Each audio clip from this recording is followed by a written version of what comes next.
मणि का गांव होता है और पीयूष अर्थात अमृत रूपी सागर होता है। तो यहाँ पर जिस महान आत्मा ने इस महायज्ञ को प्रारंभ किया वो ऐसे महापुरुष हैं जिन्होंने यज्ञ की इस पावन परंपरा को प्रारंभ किया। वास्तव में जब मैंने सुना कि ऐसा यज्ञ होता है तो आश्चर्य की बात थी।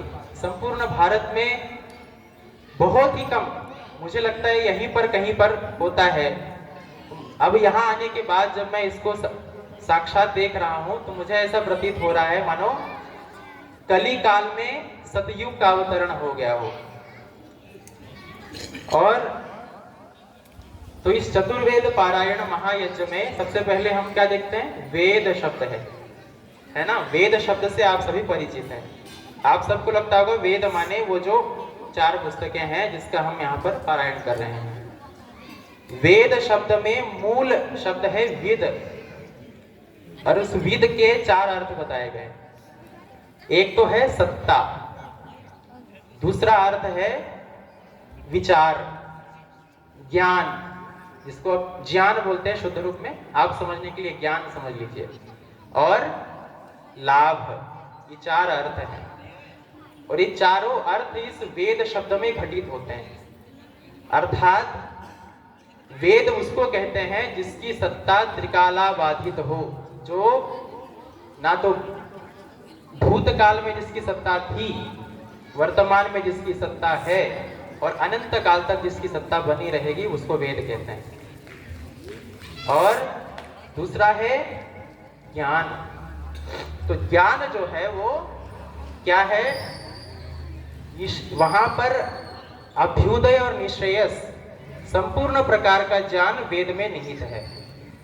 और इहलौकिक और पारलौकिक सभी बातों का विचार वेद में है। और वेद के पढ़ने से हमें इस लोक का लाभ और परलोक का लाभ, संपूर्ण लाभ हमें प्राप्त होता है। इस प्रकार वेद जो है वो संपूर्ण इन चारों अर्थों को अपने आप में समाहित किए हुए हैं। तो वेद इस चतुर्वेद, अब चतुर्वेद ही क्यों है, वेद के अलावा, चारों वेदों के अलावा क्यों 4 ही क्यों वेद हैं? कई लोगों ने उसकी अलग अलग व्याख्याएं की। किसी ने कहा कि जो उपनिषद है वो भी वेद है, ब्राह्मण ग्रंथ है वो भी वेद है, ठीक है। लेकिन महर्षि देवदयानंद ने कहा वेद केवल 4 संहिताएं हैं जो कि प्रभु की वाणी है। कहा यस्य निश्वसितम वेदाः, कि जो प्रभु के मुख से निश्रित है। सृष्टि के आदि काल में प्रभु ने 4 ऋषियों को, अग्नि, वायु, आदित्य, अंगिरा, इन ऋषियों को वेदों का ज्ञान दिया। अर्थात समाधि में उनके अंतस में वो ज्ञान प्रस्फुटित हुआ।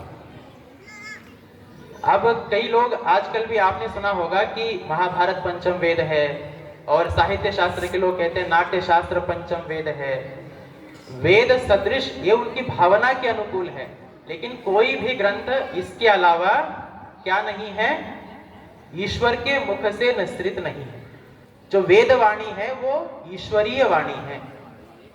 वेद में ईश्वर ने कहा यथेमाम वाचम कल्याणिम आवदानी जनेभ्यः, मेरे द्वारा कही जा रही जो ये वाणी है वो लोक कल्याण के लिए है, सभी के लिए है।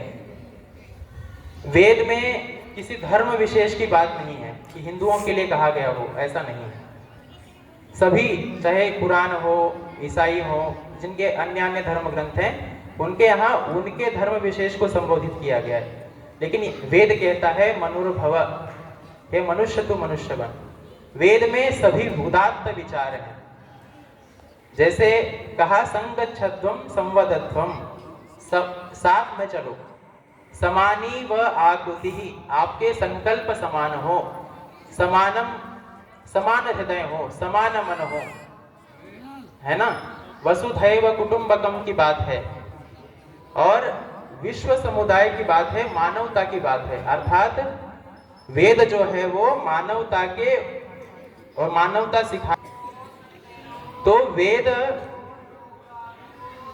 वेद क्या बताते हैं?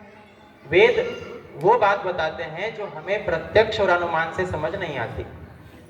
इसके लिए कहा प्रत्यक्ष अनुमित्यावा यस्तुपायो न विद्यते एनम विदन्ति वेदेन तस्माद् वेदस्य वेदता।